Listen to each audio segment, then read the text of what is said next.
Welcome to FO Exclusive. I'm Atul Singh, the founder, CEO, and editor-in-chief of Fair Observer. With me is Glenn Carl, a retired CIA officer and a senior partner at FOI, a political and geopolitical risk advisory company. In December, we look forward to 2025. It's actually December 31st when we are recording this. And we boldly go where only fools, angels, and astrologers dare to go. So what so what should you watch out for in 2025? Well, in one sentence, a more volatile, uncertain, complex, and ambiguous world, VUCA world, which is very popular in the Pentagon and some other places. And the first thing to look forward to, and I sit in Washington, D.C., and Glenn's somewhere near Boston, is a turbulent Donald Trump second presidency. So, Glenn, over to you. You're a great leader. You're a fearless leader. That's passing the buck. Um, well, I'm interested in the Pentagon's current VUCA obsession or love affair, talking about ambiguity, turbulence, and uncertainty, because for all of my career and all my adult life, I've made an ostensible witticism when asked to describe how policymaking works in the government, and normally the CIA will say, well, this is happening, that's happening, and we think this might happen and that might happen, but we don't really know. And the State Department will wring its hands and say things are very, very complex. The policymakers will be frustrated and they'll look to the Defense Department, which says that I have a plan to capture that hill. And since they have something positive to say, they usually will win the arguments. But now they seem to be either wiser or more chastened and are sharing our views that no one really knows what's going on. In Or with that as a maybe they've preface, got tired of taking all those hills in Iraq. They were really tall and steep. that could well be. So there are, I think, 6 topics we'll talk about that we think are worth signaling or highlighting for 2025. Actually, 7, Glenn, and Uh, it's seven now because we are also covering okay. Africa. And we'll be Yes. quick. Right. We'll obviously not do this in an hour. Today will be a longer session, but brace your seatbelts. We will be precise and concise to the best of our ability, as only we can be. And carry on, Glenn. Right. I will. We will seriously try to be concise because each subject is actually a lifetime study, of course. So the first one is a turbulent Donald Trump second presidency, the significance of Donald Trump on the United States and international affairs. And I think perhaps one should think of the book by Milan Kundera, The Unbearable Lightness of Being. And I'm not being wholly facetious here. What do people do when they lose agency in a sense that they have an investment in an ability to influence and to share in the direction of public social affairs? Is that when they don't have that, and when leadership seems to be capricious, all-powerful, and unchangeable, then they retreat into themselves and to the world of nature and the senses, particularly to sex. In the American case, it might be beer and football, but disaffection does lead to social disengagement. And already we see signs of that, all of which is very disturbing.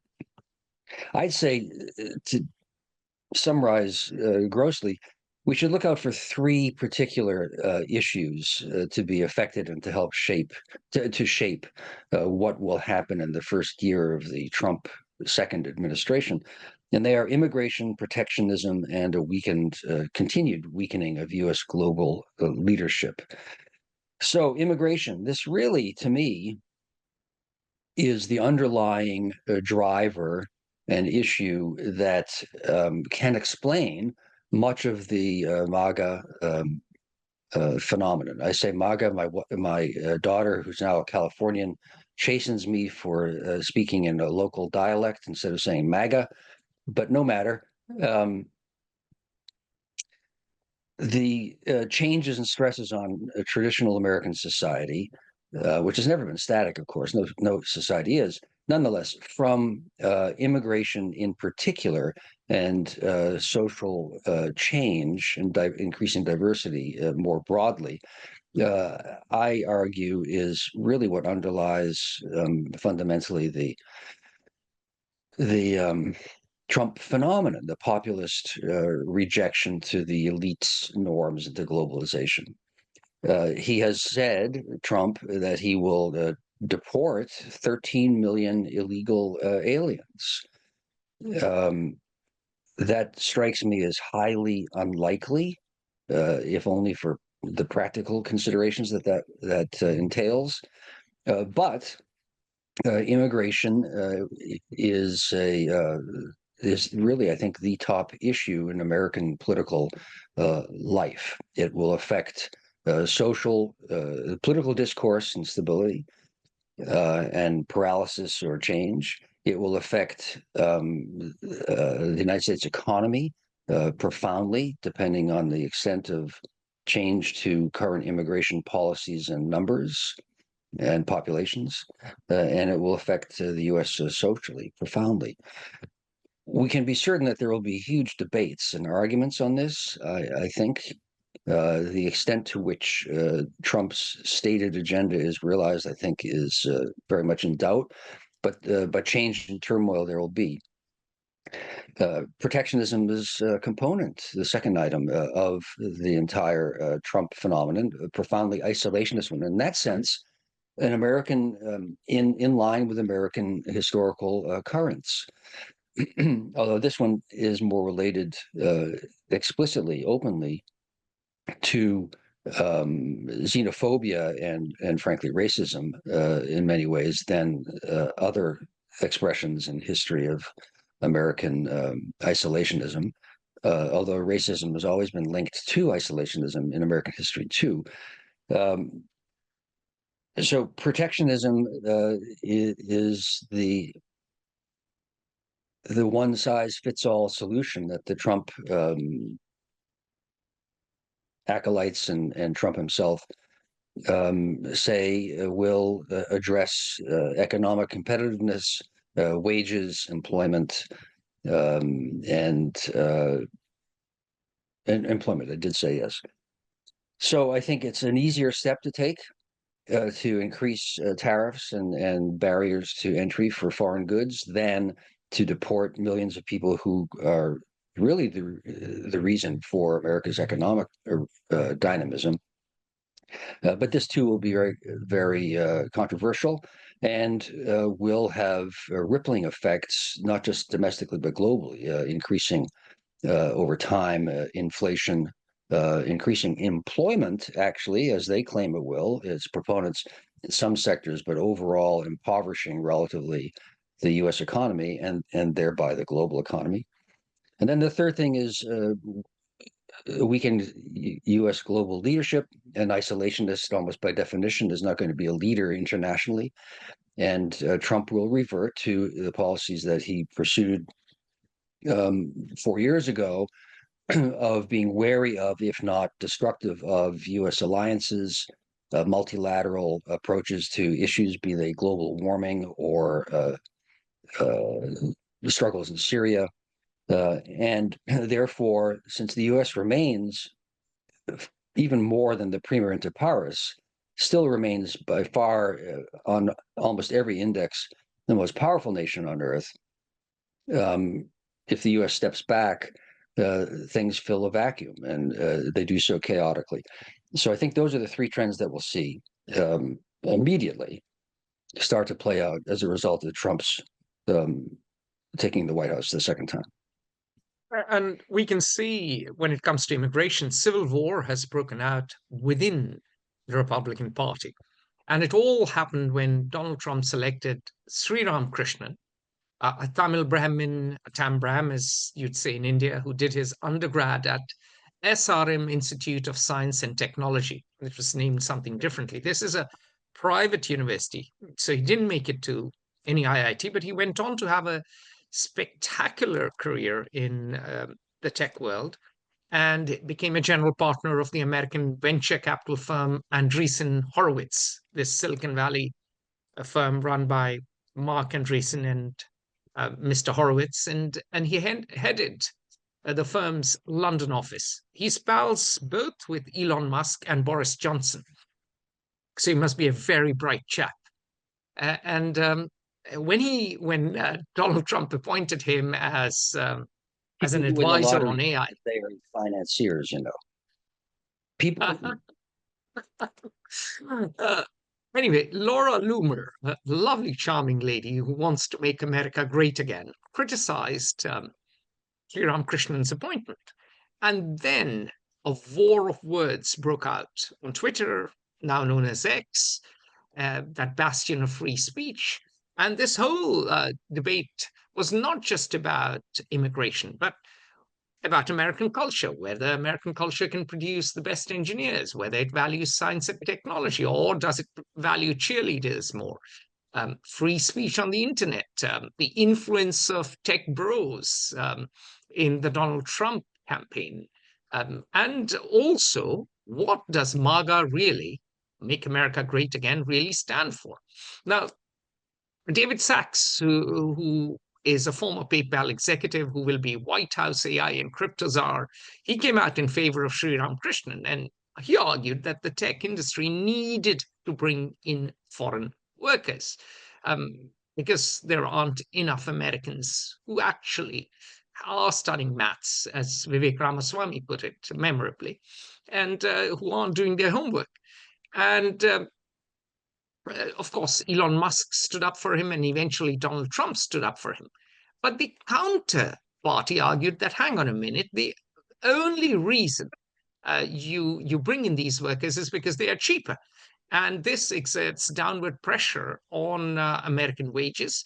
And this is the whole argument against free trade, because you buy cheap stuff from outside, workers elsewhere get paid, workers here lose their jobs or their wages go down. And immigration and protectionism, when I speak to members in the Trump campaign, they see it as two sides of the same coin. And what they really want is both restricted immigration and protectionism to raise American workers' wages. Now, this is a very important and interesting graph for you to look at. You should go to LinkedIn and look at the FOI page.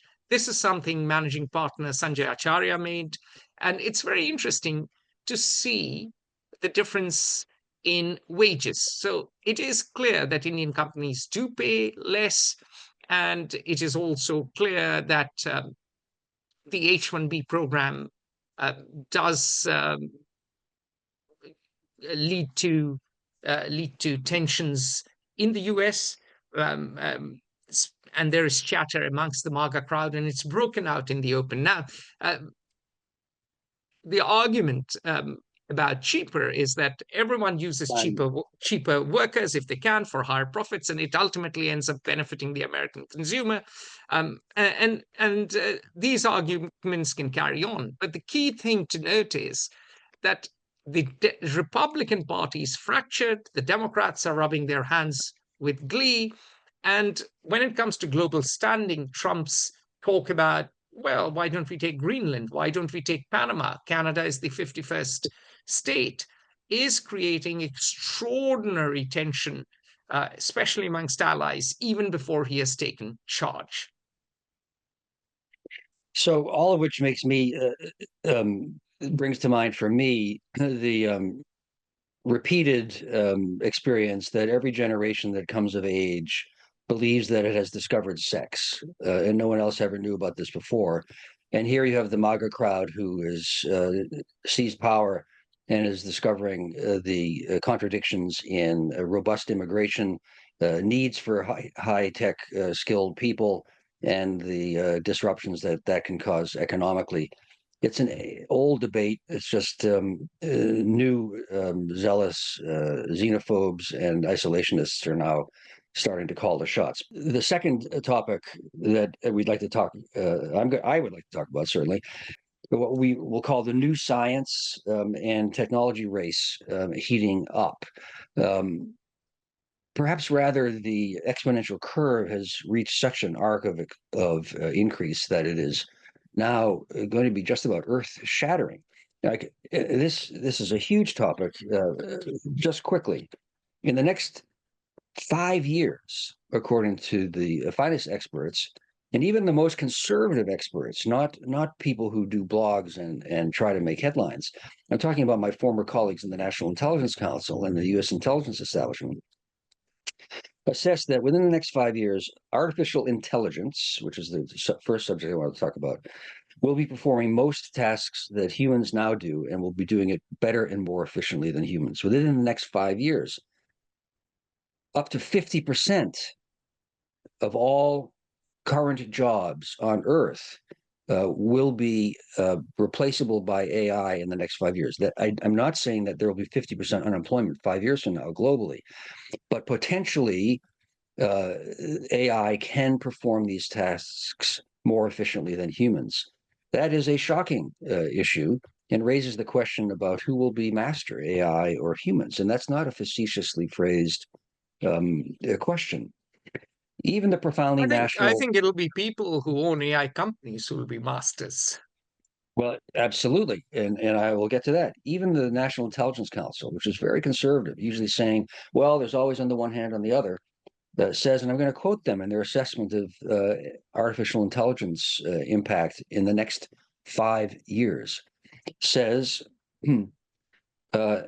artificial intelligence may pose existential threats that could damage life on a global scale and that require the development of resilient strategies to survive as a society, as functioning governments, as a species. This is astounding. It's science fiction-like, but it is true. For the first time in 10,000 years of civilization, humanity now faces an entity that will disrupt us, may control us, and even threatens our existence. Even if it does not come to control humanity, and I'm an optimist without any qualifications on that point, it could well disrupt societies and traditional ways of life very, very soon, within the next 5 to 10 years. 18% of AI experts who've been polled by the Pew Research Center are excited at the near term, as in the next 5-year prospects, but 42% are uncertain whether to be excited or concerned. They are both simultaneously. And 37% are far more concerned about the impact, foreseeable and unforeseeable, of artificial intelligence than they are optimistic. Numerous studies estimate that AI will eliminate the need for from anywhere from 7% to 47% of all jobs in the coming years. Now, as Atul alluded to, AI is also going to starting right now. It is happening now. Concentrate wealth in the few corporations and countries in the world that have the financial and technical resources to develop and exploit AI. There are very few. In the US, there's Meta, Google, Microsoft, and 2 or 3 others. In China, there's Tencent, Alibaba, Baidu, and several others. And wealth will be concentrated, developments will be concentrated, and power will be concentrated in those countries, and in the only countries, companies, and in the only countries that can finance and sustain research and development of AI. And there are 2. Unsurprisingly, it's the United States and China.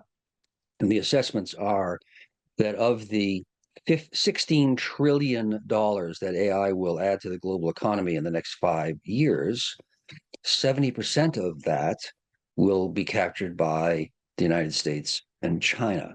So the rich will get richer, the poor will get children, and AI will change the world. It is shocking. That's the first thing. The second is of technological changes in the coming year. The space race will not just heat up, but will start to transform life on Earth. There's Elon Musk and SpaceX, his company, are developing what's called the Starship. Let me turn off my phone. Sorry. It's 122 meters tall. There have been 6 test flights of it to date. In the coming year, there are scheduled to be 25. In succeeding years, from 100 to 400 per year. It can carry 100 people to Mars. It's designed to do that. It can By the carry. way, Glenn, NASA's Perseverance rover found possible evidence of microbial life on Mars. And maybe Elon can just go and live there. He would like to. I would like to. It can carry at present already 100 tons to orbit. It will increase to 200 tons per orbit. That's sort of a meaningless figure. However, what will happen as a result of this? The launch cost for a Starship when it is operational, which should happen within the next 24 months, is my guess, will be as low as $2 million per launch. It's 3 times as powerful as the Saturn V. To launch one Saturn V cost $1.9 billion. To launch the next most efficient rocket on Earth, the current one now, the leader, is the Falcon 9, also by SpaceX and Elon Musk, costs $59 million per launch. Ariane 6, Europe's coming online most sophisticated rocket, costs $85 million, already 50% more expensive than Falcon 9, uncompetitive, but 42 times more expensive than the Starship will be. Blue Origin, owned by Jeff Bezos, has its own rocket called the New Glenn, named after John Glenn, the astronaut. It will come online this year. It will launch in the next 2 weeks. It can launch 65 tons to orbit for a cost a fraction of that of any other rocket now. But China has similar rockets in development, although they are behind. By 2025, the space industry will generate $1 trillion worth of investment and earnings. It's growing about 9% per annum. The space industry, global economy will grow happily this year about 3%. By 2035, in 10 years, the amount space will generate will have doubled. That's about a 9% growth rate per year. Space has already been militarized and will be so rapidly now with this development. Soon there will be several landings on the moon of satellites and rovers. This year, the United States is scheduled to land on the moon permanently, to establish a permanent presence in 2027 or 2028. China in 2029. It's uncertain who will actually get there first, but both will get there within the next 5 years.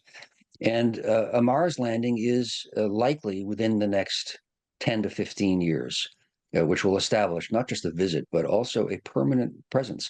So the world is radically changing, not just in terms of exploration and flags on distant planets, but economically, militarily, and that will have followed effects here on Earth.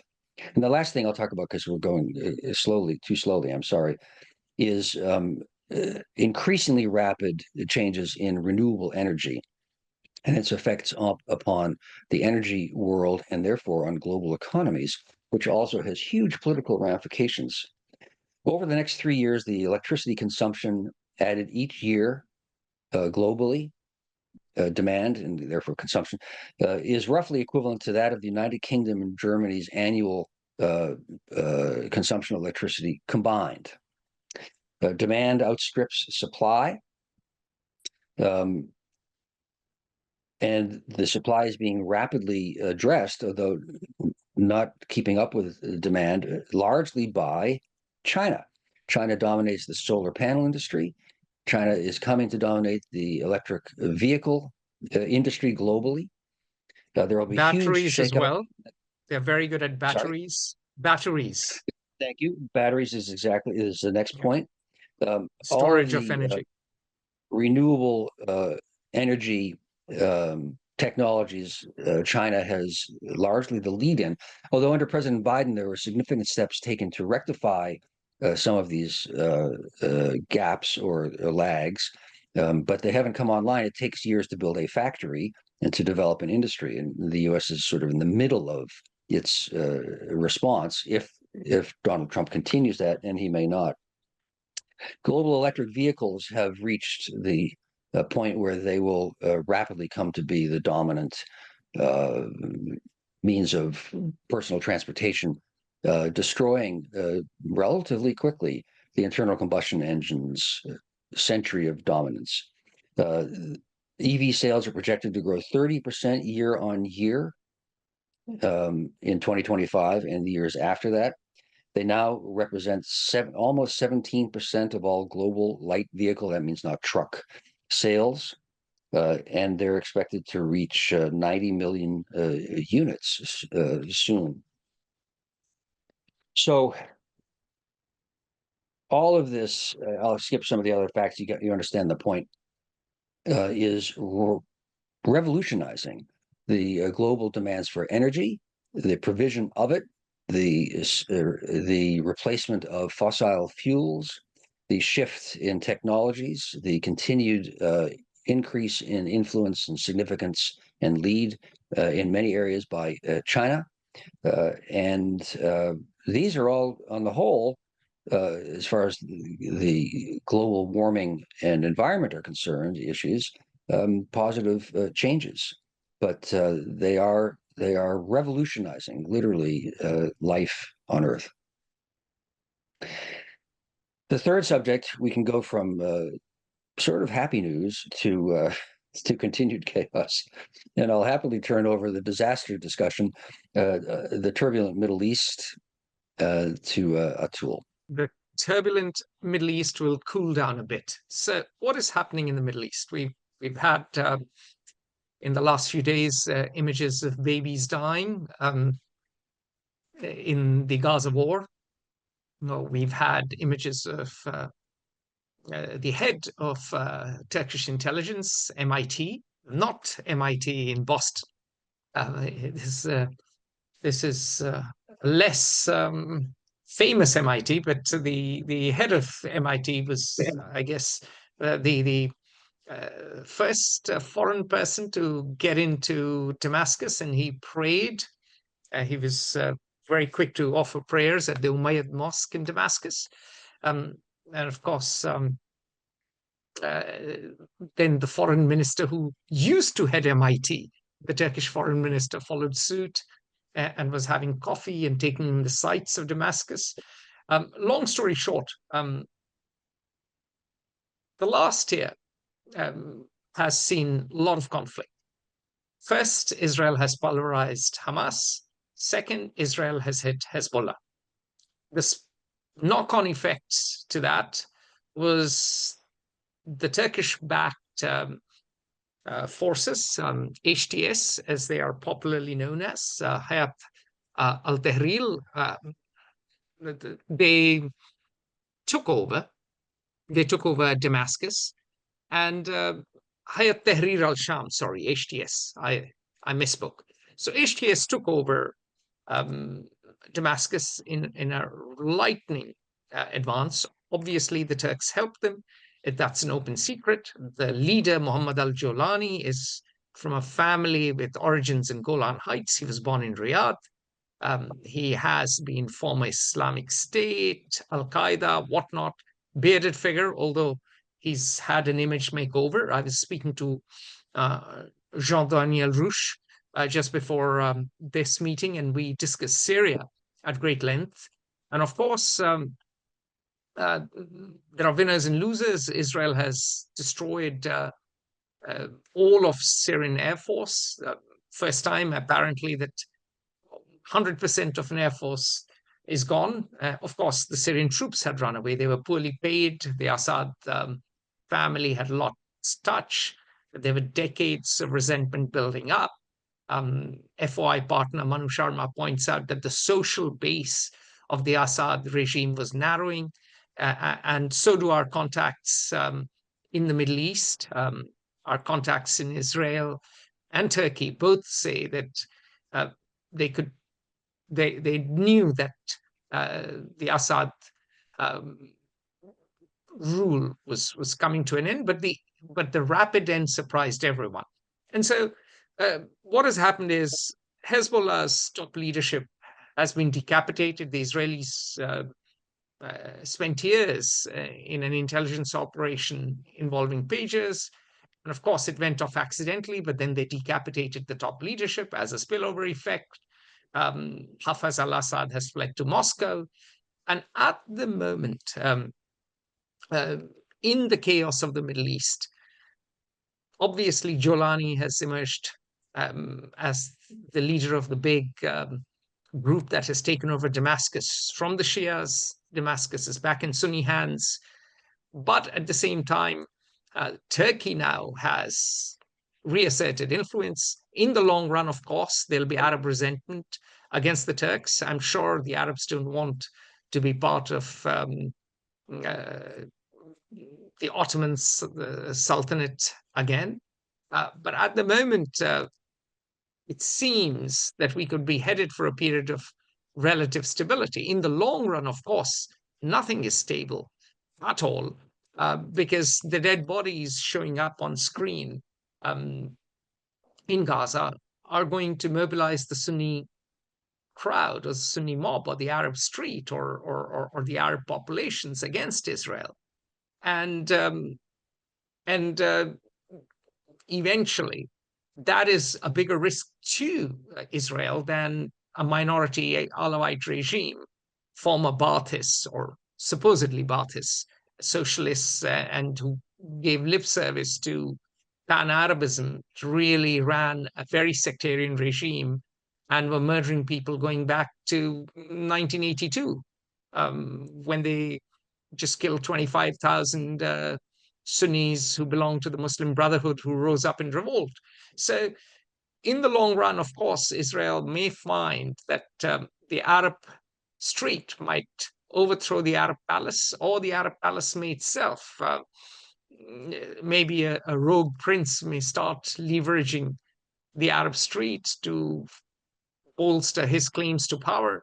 In the long run, things remain as tricky as ever, but the year to come should be less volatile than the last 2 years we've had, for a very simple reason. Turkey's on the ascendant for now. Iran has been weakened. Iran does not have a land corridor all the way to Lebanon now. Yes, it still has support amongst Iraqi Shias, but the Alawites are in the hills next to the Mediterranean Sea.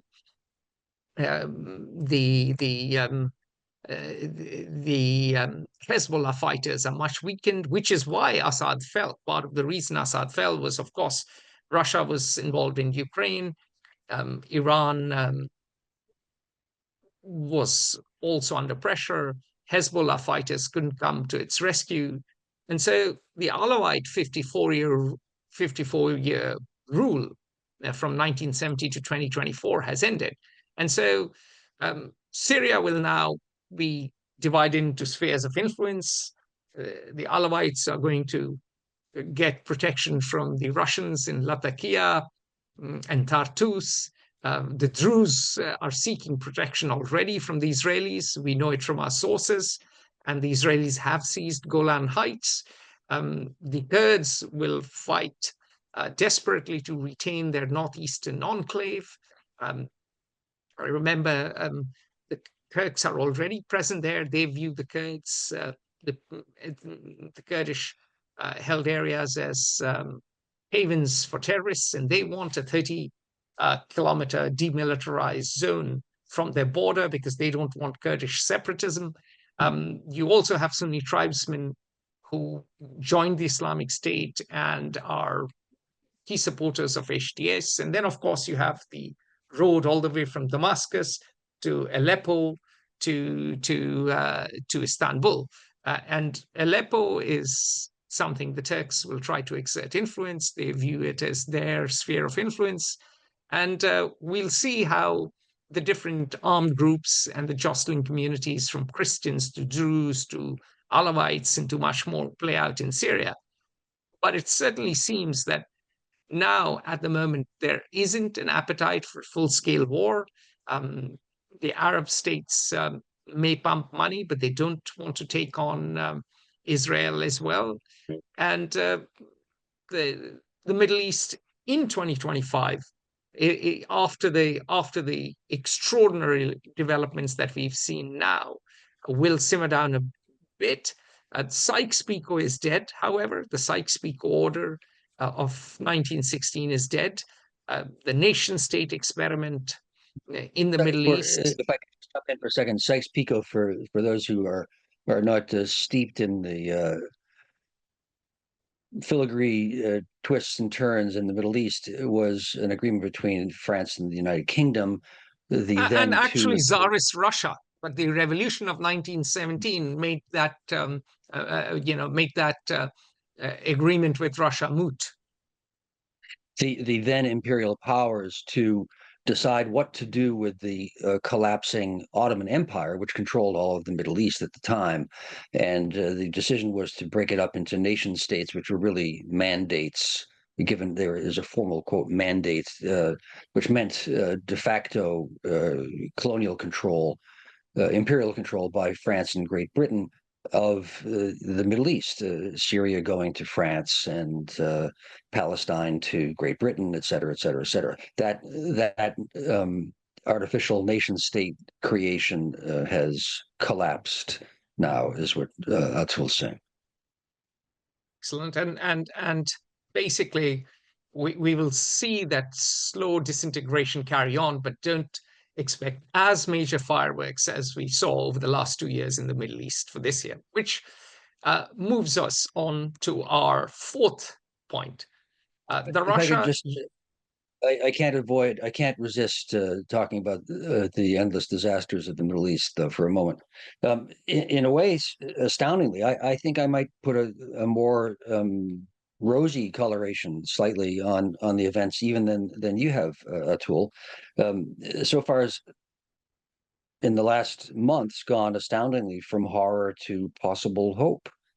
The leader of the strongest faction that captured, that pushed Assad out and has taken over Syria, or what passes for Syria, was a member of Al Qaeda and ISIS, but he has not been for a decade. And a sign of how he has changed in his actions and in his status is that although the United States considers his group a terrorist group, it's on the formal list of terrorist organizations in the United States. The US had a $10 million bounty on his head.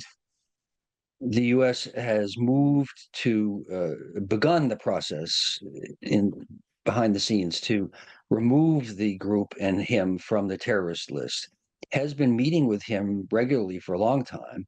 And clearly is seeking ways to deal with him. I never liked these formal terrorist lists. It's always a typically American Manichaean good-bad distinction, when life is always far more complex. But the point is that Syria, going from a hideous failed state, is now a failed state with the potential to become a true state. I disagree. Iran is largely. I disagree strongly. I think it cannot become a state because the Alawites are not going to submit to Jolani, and the Jolani's fighters are already asking women to put their niqabs on, their veils on. There are no minorities in Idlib. Yeah.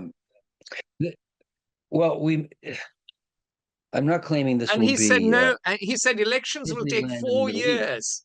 I mean, he comes across. He swapped his battle fatigues for his suit very quickly, and he comes across as a lovey-dovey new Che Guevara, Fidel Castro figure. But I just don't buy a leopard changes his stripes. I think fundamentally he's a mullah, and he's a very clever guy, clearly a charismatic guy. But I don't think Syria will be a state.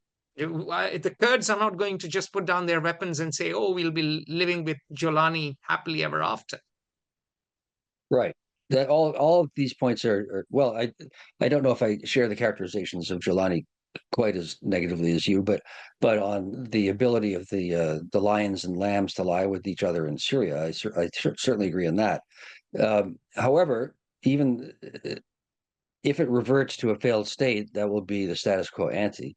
if it becomes some series of factions that aren't murdering each other indiscriminately, controlled by other powers or influenced by them, that would be a step forward even. Uh, the big change, why is all of this happening, is that Iran, through Hezbollah in Lebanon and Syria, has been its power has been decimated, more than decimated, largely um, eliminated for the moment in those two countries. And therefore, Turkey, Israel, and others in Jelani are able to move forward. I also think it's questionable whether Russia will retain a presence uh, in uh, in Syria. And even if they do, their influence has significantly declined. So big changes, most of which have been, relatively speaking, given what happens in the Middle East, positive. And I certainly agree with Atul that 2024 will be relatively quiescent compared to the past. The Russia-Ukraine war should end. And that is where Trump and I, not Trump and I, Glenn and I shouldn't confuse you with Trump. But there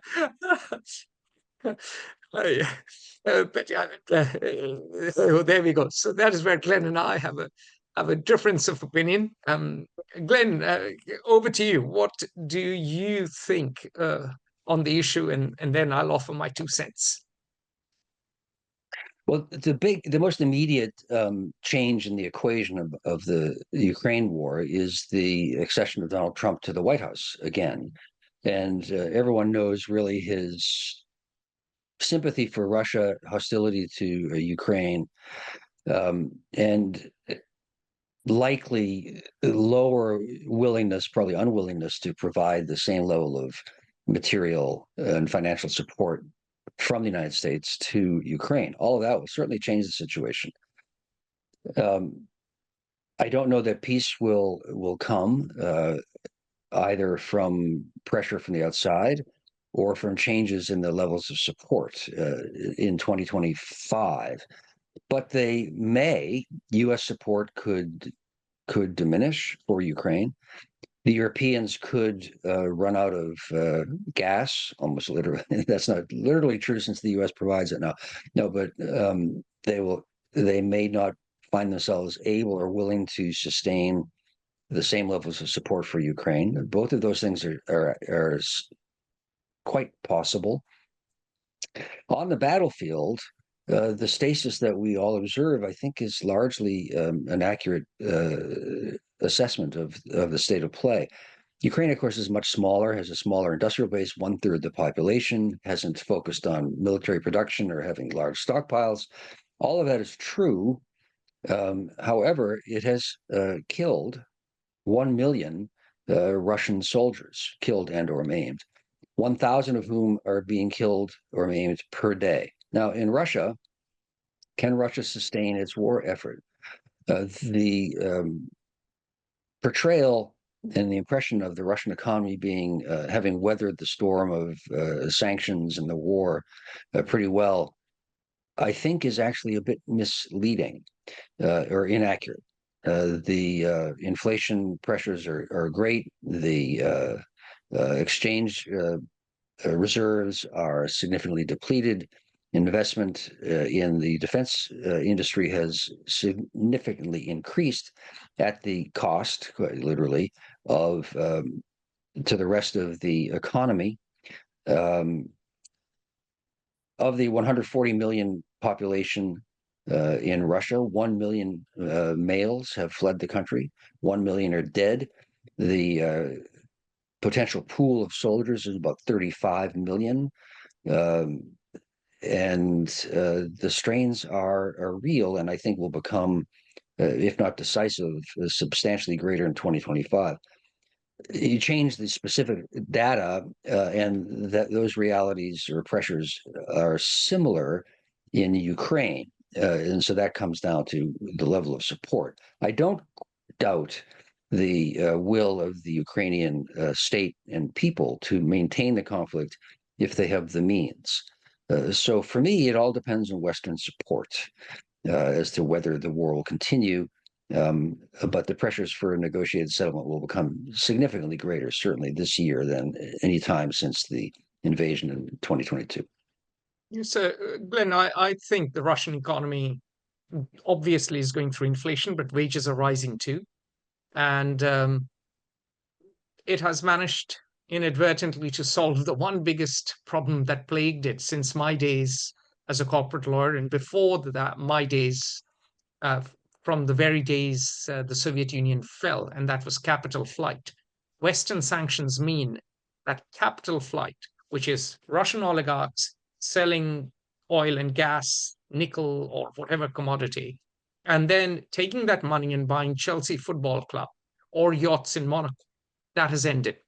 So you get the circulation of the lower amount of money that Russia now makes selling oil and gas to, say, China and India and other developing countries or emerging markets, whatever you want to call them, now remaining within Russia and creating a multiplier effect.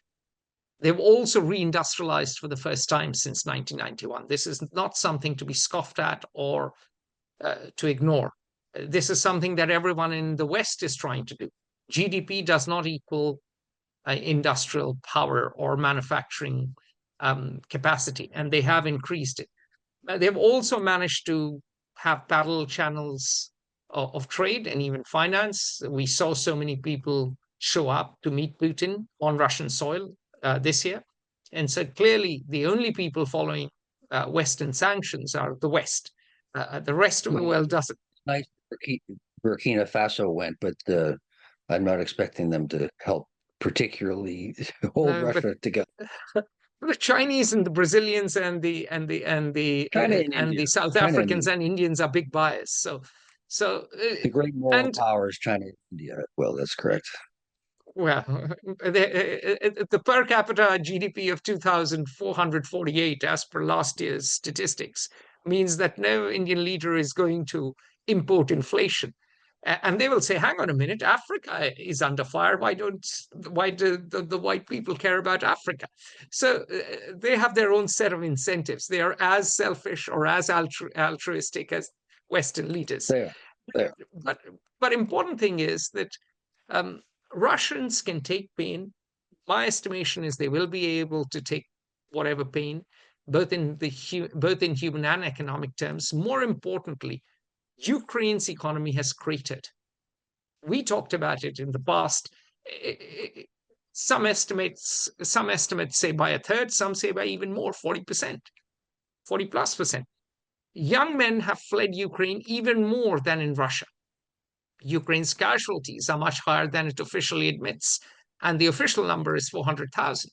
Ukrainians say regularly to news organizations such as the BBC, not a Russian propaganda arm, casualties are underreported, equipment is running low, they don't have basic stuff at the ground level. Yes, they've fought very bravely, they have demonstrated enormous courage and grit, and they've defended their territory, but they're also suffering.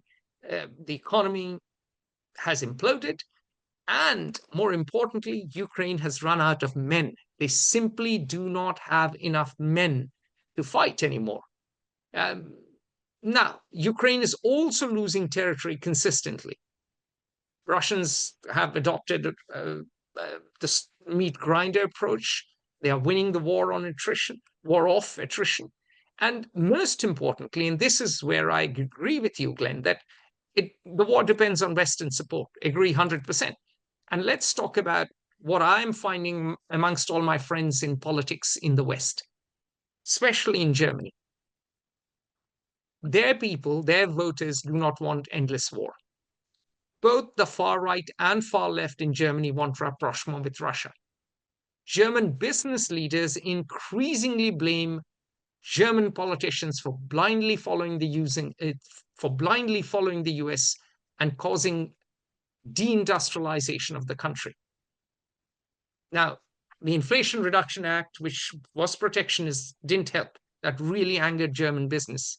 And that's not to be scoffed at, because at the end of the day, if you are facing recession for the second year running, if AfD is now the number 2 party in the polls, you can't just say, no, no, we will carry on. That's like being an ostrich and putting your head in the sand. The Zeitenwende that Olaf Scholz mentioned has not come to pass, but the zeitgeist has changed. And we saw it in France as well, the rise, continuing strength of Marine Le Pen.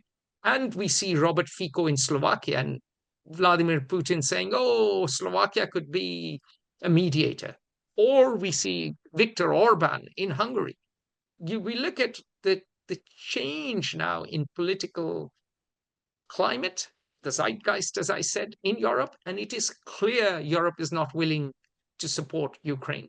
And so, yes, the Ukrainians will fight, the Russians will fight, and yes, the war will carry on for now. But the second half of the year, pressure will be on for some negotiated ceasefire, if not a peace agreement, and Russia will retain a lot of Ukrainian territory. This is of course, my view. Glenn, of course, has a slightly different view, but this is where we stand on this issue.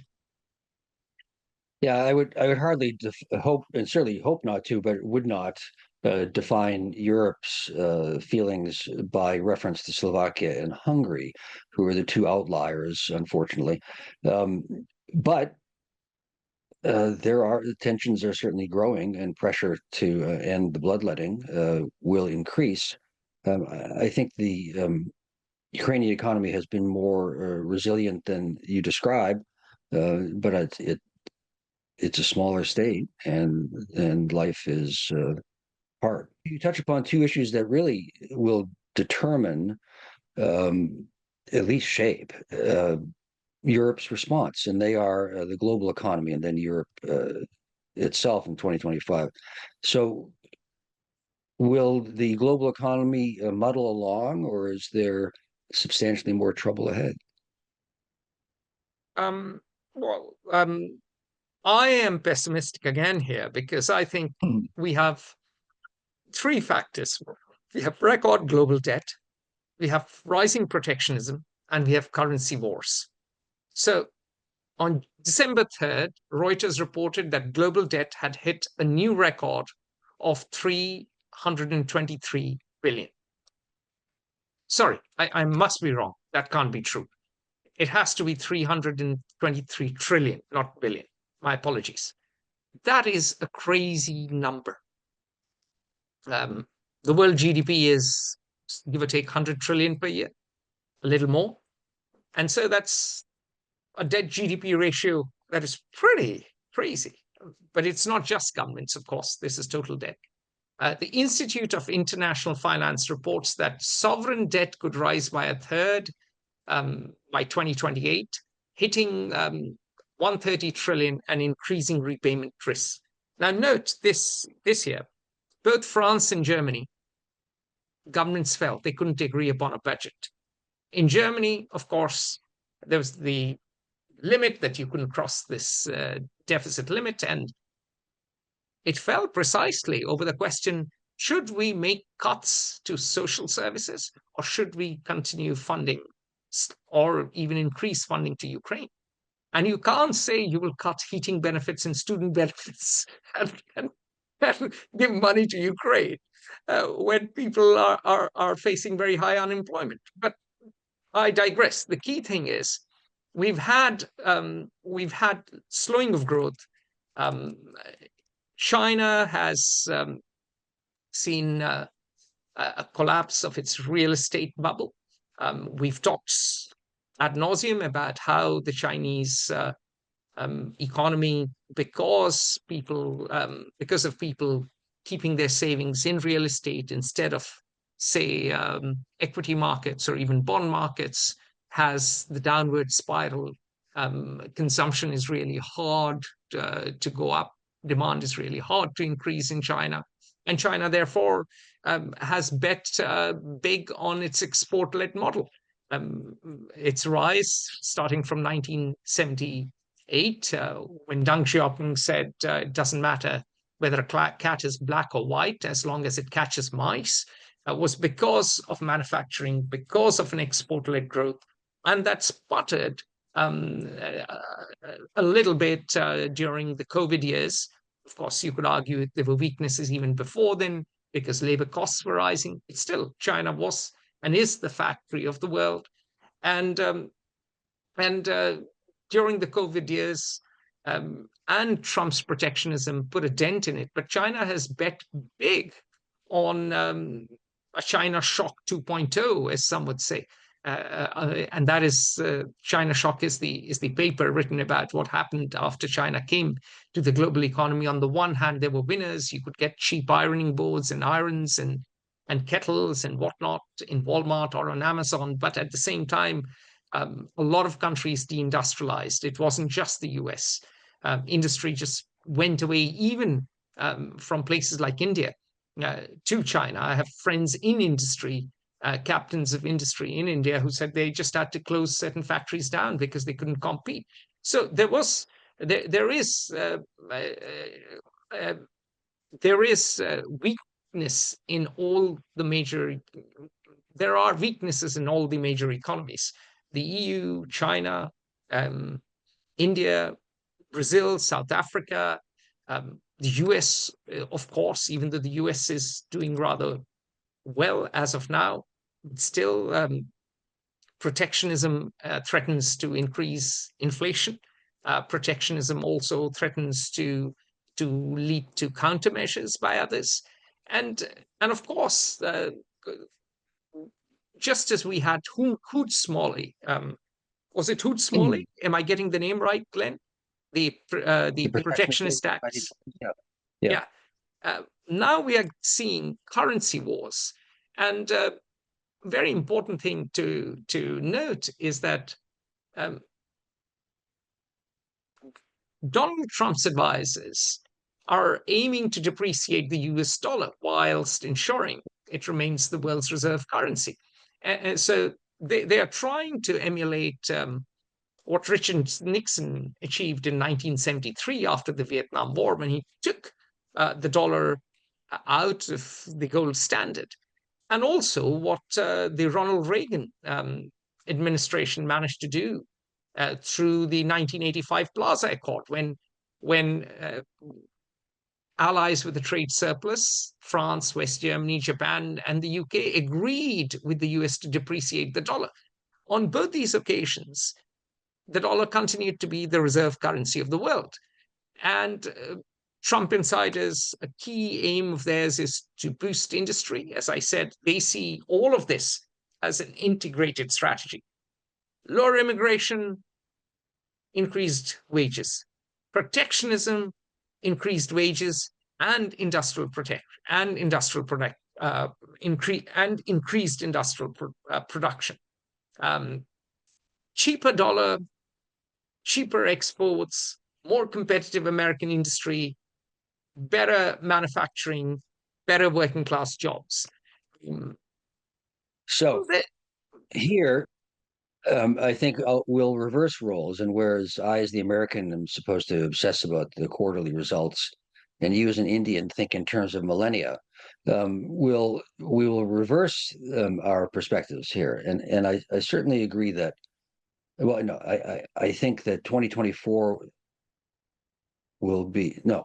The problem, 2025. I share your concern. Five, yes, pardon me. I share your concern about some of the problems, but I think that they will not manifest themselves significantly in 2025, even if Donald Trump does everything conceivable wrong from every perspective imaginable.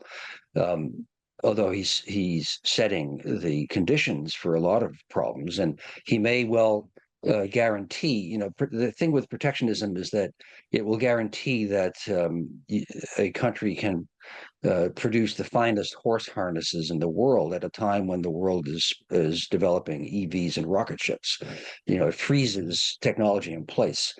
And the thought, this is an old argument that goes back to Margaret Thatcher and well before, that the deindustrialization is a sign of weakness. It creates tremendous social problems, which is why we have the Trump phenomenon in the United States and social unrest in the AfD in Germany and so on in Europe, because of the social consequences of economic change. However, to try to maintain strong industrial manufacturing bases is to freeze the economy, and the cutting edges of the economy 80 years ago were industrial processes.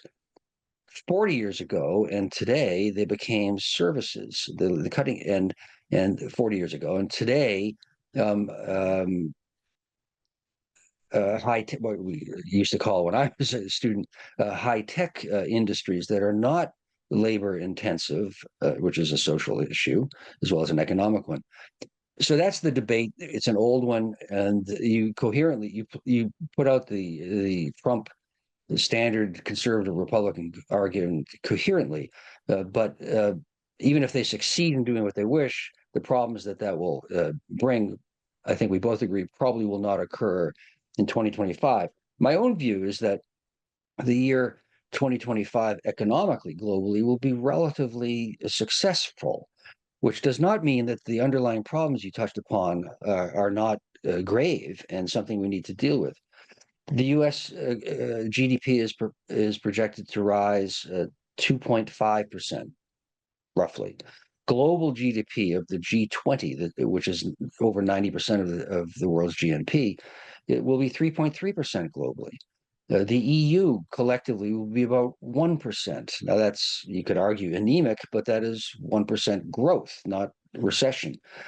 Um, China will be 4.8%, which is far less than their phenomenal figures of the past 40 years, but is robust itself, particularly in a country that is experiencing absolute population declines now every year.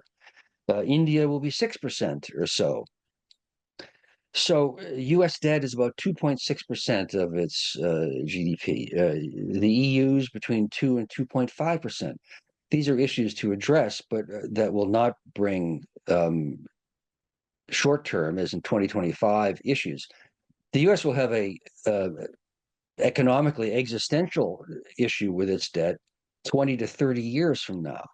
To address the debt problem in the United States would require some combination of revenue increases, which means tax increases, or spending cuts, which means budgetary reductions by the federal government in particular, of about 2 to 2.5% net. To address the structural deficit issue in the United States, the U.S. has been incapable of doing anything.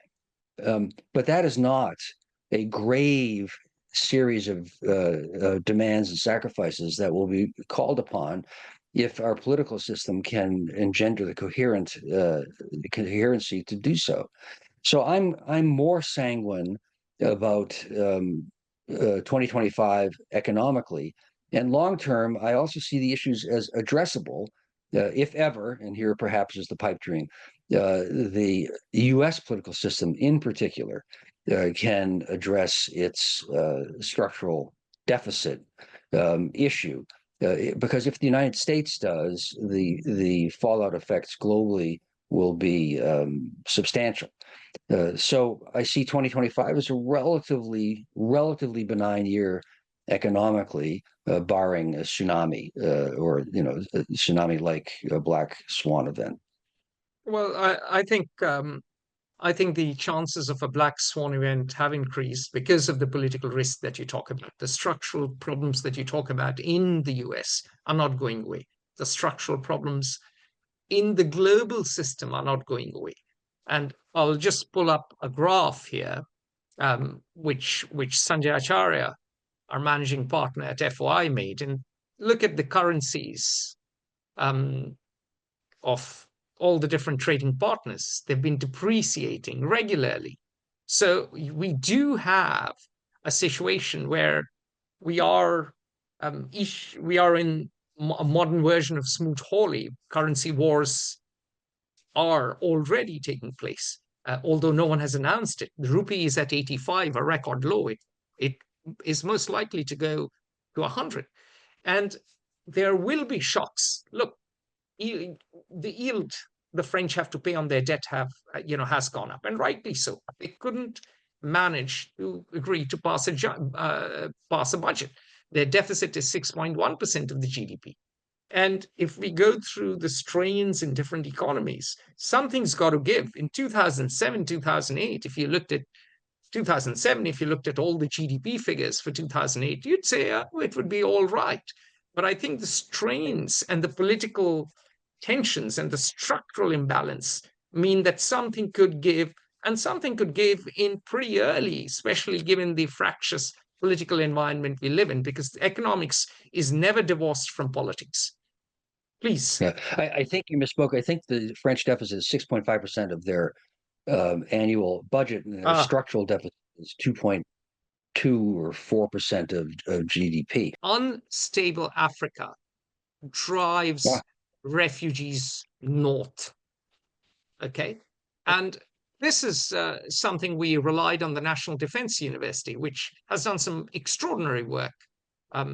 Excellent, excellent um, a report that they have on their website. They have an Africa Center, but I'll give you the very quick. I'll share the map, and I'll give you the very, very, very quick summary of facts, and then we will then talk about what could happen. Now, look at this. Look at the zone of conflict now. Countries in conflict in Africa. Libya in the north to DRC, Mozambique even on the coast, all the way west from Mali, east to Somalia.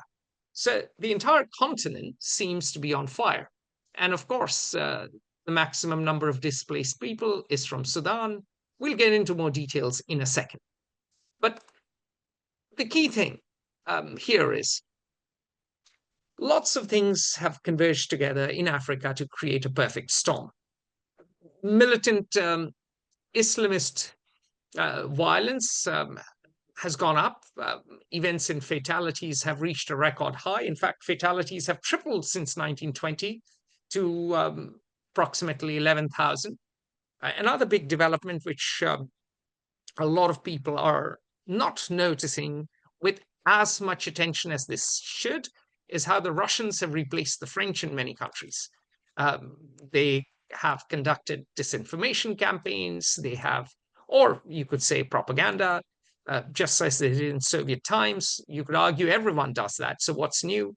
But what's new is that they have their mercenaries in places like Mali who they got rid of the French legionnaires, and they are in Niger. They are all over the map.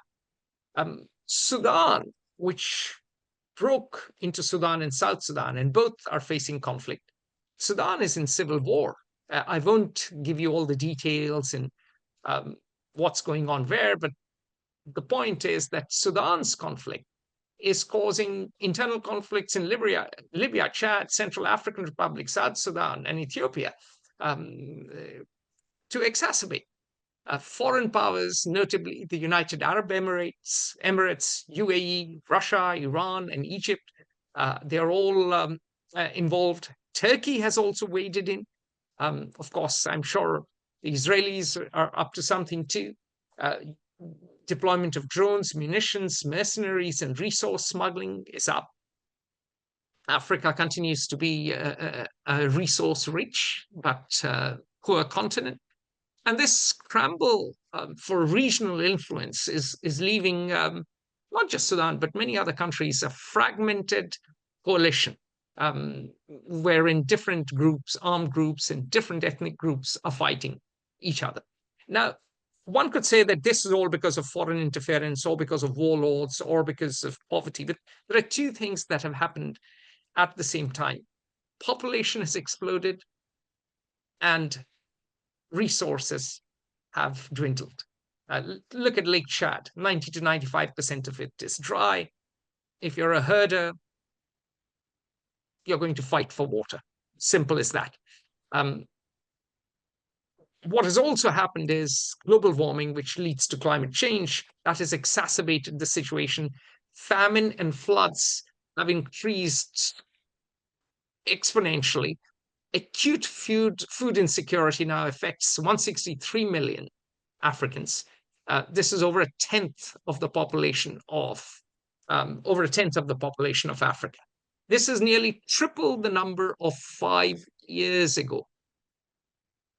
So the displacement, the movement of people within Africa and of course, the movement of people to Africa, escaping the dire situation there, is creating problems in Europe. Before I stop, there's another map which I'd like to share, which is also telling, which is about famine and floods. A lot of places you have drought, okay? So you don't get enough rainfall at all. So to sustain life becomes very difficult. But at the same time, when you do get floods, I mean, look at the graph here. Look at how you'll get rainfall increases over historical average. 27 countries in Africa's tropical zone experienced unusually heavy rainfall in 2024 compared to their historical norms. This results in thousands of fatalities, millions of displaced people, and millions of acres of inundated cropland. So this tension in Africa, and you could say Glenn predicted it when he was in the National Intelligence Council, has now come to pass because now Africans get on boats with modern boats with engines, with obviously with grave risk. You can cross in simple boats across to the Mediterranean. So many of the people crossing over to the UK happen to be Africans. And this is creating pressure not just within Africa, but in Europe. And as the Singaporean late Prime Minister Lee Kuan Yew, one of the great statesmen of the 20th century, said, if Europe does not export prosperity south, Africans will export people and poverty north. And that is what Europe is facing at the moment, thanks to the crisis in Africa. Yeah, I'd say what makes this significant for 2025, because the misery has been the steady state for ever in Africa, or certainly since, for forever. Are two things. Since the Europeans got there, since the Portuguese started arriving on the shores, misery. I mean, there must have been misery before, but it increased. And of course, the Arabs were involved in the slave trade too, so we can't give Arabs a pass. Yeah, I wouldn't blame the slave trade on the current problems on the slave trade exclusively, but that's a debate for another day. There are two things happening. The demographic bubble in North Africa in particular, but Africa in general, is now reaching a bursting point, meaning that the numbers of young adult people in the entire continent has far exceeded the ability of the states and the environments to respond and meet their desires and needs. And two, as you touched upon, global warming, climate change has placed existential strains on agricultural production, social services, water availability, and so on. And so the result is that there are now unprecedented numbers in the many millions of people desperately seeking to survive by fleeing north to prosperous, wet, productive, agriculturally Europe. This was all foreseen decades ago. It is all happening. The one big change from predictions is that even the worst case scenarios about the effects of global warming have proven to be too conservative. Things are worse and accelerating worse than even the worst predictions had said they would. And thus, you have a huge flow of desperate people to the north. That's the one thing that is different from the otherwise seemingly endless suffering and struggles of Africa. And in 2025, whether that will come to, quote, a head, I think no, but increasing pressures to the point where we really need, because we're running far too long, to talk just briefly about Europe, lead to pressures in Europe that Atul can briefly summarize now. Our seventh and final topic is Europe faces a tense year ahead. France will have an election within the first 6 months, or maybe the first 7 months. We don't, the 2024 budget has rolled on to 2025. They are not having a shutdown, unlike the US, but they will find it extremely difficult to come up with a stable government. Three parties, two of them agree economically, two of them agree somewhat socially, or three blocks. The traditional political parties have collapsed. Peter Isaacson, our chief strategy officer, and I wrote a big piece on this. And those of you who want to read it are welcome to. But the reality is the Fifth Republic itself is now meandering, or rather in crisis. It may not survive this, because if you cannot have a government, if you have such political division and the structures do not allow for given the way the Fifth Republic is structured, do not allow for, and I'll share this. I will share my screen yet again and show you the piece here. This is the piece which you can take a look at. And our point is, we wrote this after Michel Barnier's minority government collapsed, and the French Fifth Republic, which Charles de Gaulle began in 1958, is neither fish nor fowl, and it's reaching a point where Marine Le Pen is always reaching the last round now, and we don't know whether she'll win, but she could. At some point, people could vote for RN. Even if they don't, there is chronic instability. Germany, the government collapsed, as we discussed, over the issue of Ukraine, partly the very next day after Trump got elected, because Germans would not vote through a budget that would enforce cuts in social services. And of course, now AfD is number 2 in the polls. We will have a strange outcome after the election. Alexander Gloy, our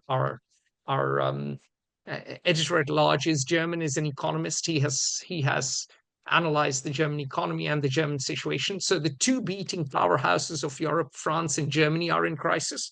The Dutch have their own crisis. Geert Wilders managed to lead his party to become the biggest party in the Dutch parliament. So all across Europe, when we cast our eye, we can see there are tensions, A, within Europe, within countries, and B, between countries. Immigration is playing a major role as far away as the UK, even after Brexit. Reform UK is becoming more popular. In fact, there is talk of Nigel Farage now somehow emerging as a far more powerful political leader than he is. He was the biggest draw in the Conservative Party conference a while ago.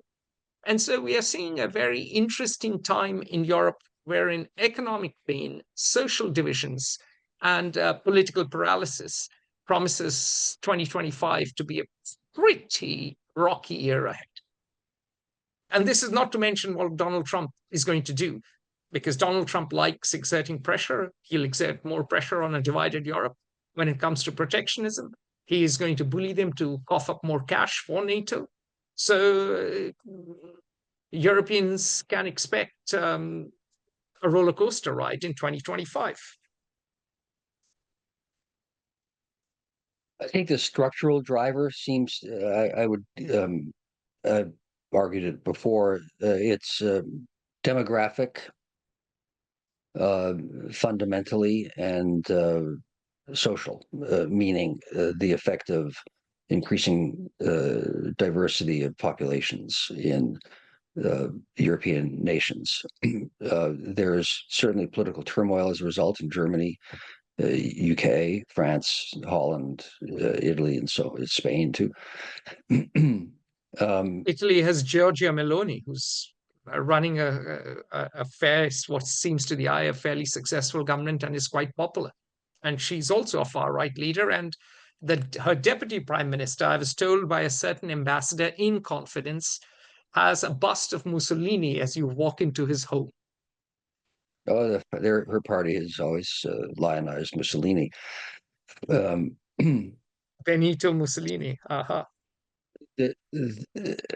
It's fashionable to deride the French Fifth Republic as unstable and having lived its, reached the end of its days. That could be, but the French are more rational than the Americans, and so even in the crisis, they have taken institutionalized steps in a budget paralysis that will allow the government to continue functioning day to day, at least, which is infinitely superior to the American situation of literally closing the entire federal government. So there will be changes. Whether the far rights will cross the threshold anywhere is not certain. I perhaps feel less apocalyptic about the turmoil than Toole's concerns, but I'm not blind to the instability, certainly. And I make no prediction for 2025 in that regard. Right. On that note, thank you very much for your time. We will take a couple of questions, quick questions, and from Anton Schobel, my chief of staff. And he said, getting off this planet is the only means for the long-term survival of humanity, but AI can be a threat even to a multi-planetary humanity and is therefore an even bigger threat than nuclear weapons. Glenn, what do you think? Well, I have my competence extends as far as computers and AI and so on extends to manipulating Microsoft Word. So I'm not, and I'm okay on that. I'm not an authority, but I have read closely for the last 18 months or so when this all burst upon the average person's consciousness. What the current researchers, leading authorities, and government officials responsible for trying to figure out how to respond to this have to say. And I have been stunned, as I suppose anyone who's read this has been, that there is such a strong agreement that the existential risks are real, and no one knows. But they range estimates by these experts: Jeffrey Hinton, who's one of the leaders, and Kai-Fu Lee, who's one of the leaders of AI development, and others. Sam. Gosh, this is my mind. Altman. Altman. Sam Altman. Yeah. They all say essentially the same thing, which is that there's from 10% above chance truly of civilization threatening evolutions within a very short period of time, like 5 to 10 years. Others, of course, there will be incalculable and already many clearly foreseen phenomenal improvements in life and knowledge, understanding, and processes as a result of this. We already are starting to see breakthroughs from AI in research in immunology and pharmaceutical developments and in how to regulate supply chains, and that's just the very, very beginning. So it seems sensible to me what Sam Altman urged before the U.S. Congress, which is that governments seek to impose some sort of regulations, just as one has done with nuclear research and biological research, so that bad actors or unforeseeable events don't happen without some effort to regulate and control them. Beyond that, it's exciting, and unstoppable. All right. So, final word from Anton Schobel as well, and back to Europe. And his point is perhaps Europe will see more Giorgia Meloni's than Viktor Orban's. Giorgia Meloni is the Prime Minister of Italy. Viktor Orban is the Prime Minister of Hungary, President, Minister, I suppose. And he says that Europe will come out of this far right tide not significantly changed. I very much doubt so. We'll see. But on a cheerier note, we wish you all a very happy new year and all the best for 2025. See you next year and next month. Join the conversation at Fair Observer and subscribe to our YouTube channel.